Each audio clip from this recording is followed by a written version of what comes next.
Good morning and happy blessed Friday. I was thinking about possessiveness. And before we jump into possessiveness, it's always helpful to give a definition, at least a working definition of possessiveness. And when I looked it up, it said demanding someone's total attention and love. And so I broke it down for two different perspectives. One, from an example for a child, that a child can be possessive about their toys, and what that looks like is them not wanting to share or let others play with their toys. And that type of behavior, I believe, can be changed. And it's by taking time to teach a child how to share and why, the importance of sharing.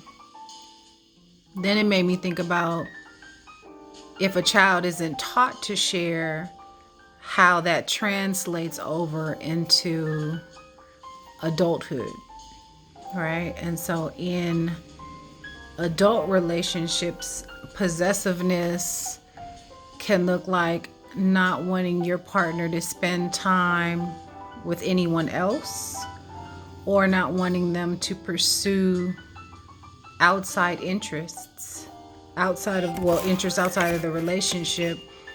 And it made me think this causes a lot of stress and puts a lot of strain on the relationship and could break it. Because then there's jealousy, possessiveness, demanding, and it just feels tense, right? So then my next thought was that people are not to be possessed. If anything, they should be loved, cared for, and whatever time that you're blessed with to spend with them, it should be enjoyed, and it should be a two-way street. So I wondered, when I thought about possessiveness in relationships, I also thought about what a friend of mine and I spoke about, what was referred to as the shiny toy effect, right? So you're taking what a child, a definition of what it looks like in a child to be possessive, and then you translate it into adulthood, and then we put it into relationships, right? So the shiny toy effect is, say you're in a relationship and the relationship is not what it used to be. And so, in the very beginning of most relationships, it's new, it's exciting, you want to explore, you ask questions, you want to get to know someone. But over time, for some people, what ends up happening is they get stuck or they get super comfortable, and that drive ceases to exist or happens so sparingly that the relationship feels stale or stuck. And when I say all relationships are work, that means no matter how new or old it is, you have to put your best foot forward and put effort into it. Effort, time, love, attention into the relationship in order for it to continue to flourish and grow. Simply because even though no one stays the same forever, nothing stays the same forever, it still needs the work. And in knowing that no one stays the same, that means you have to be on your toes in order to find out who your partner is today. But the shiny toy effect is if the relationship is fizzling out, and say there's a breakup or a separation, and then someone else comes along and they see this shiny toy, but let's talk about it as your partner, and they're excited and they're inquisitive and they're curious and they want to know more, and they want to pursue that person. And then the other person finds out that now their partner has a pursuer after they put them down and walked away from the relationship, whether it be physical, mental, spiritual, or all three.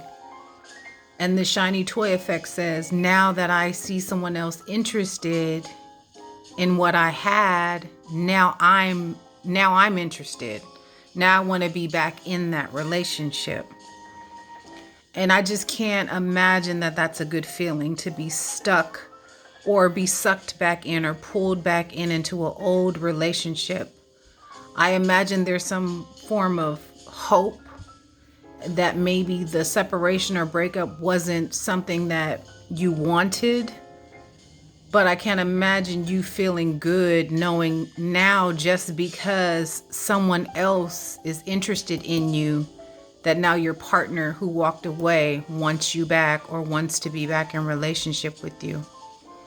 And I've heard the saying that one man's trash is another man's treasure, and I bet. But in thinking about the situation in its entirety, one, it can't feel good, but two, there's something about moving on and moving forward.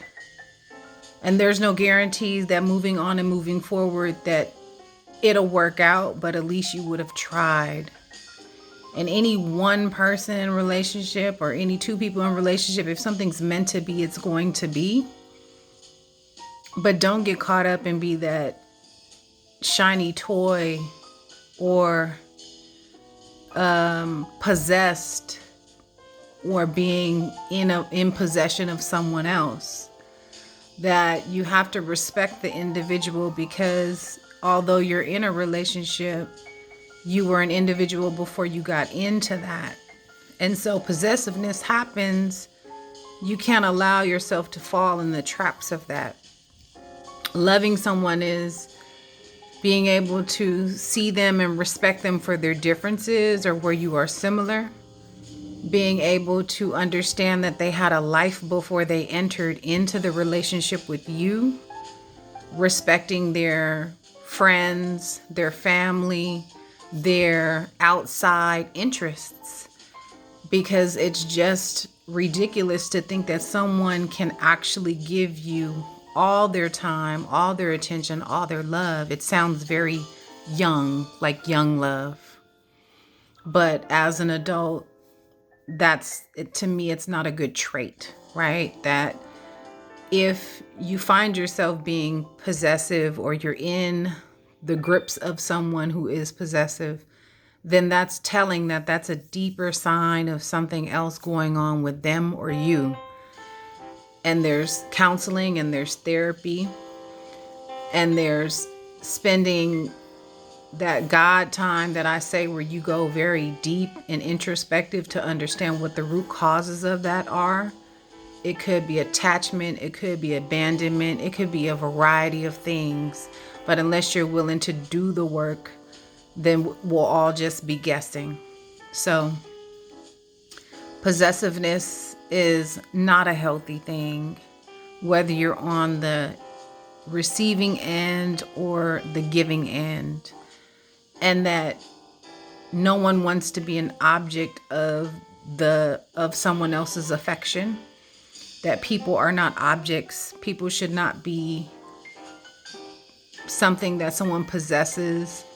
That people should be loved, cared for, and the time that is spent appreciated, and it be a two-way street.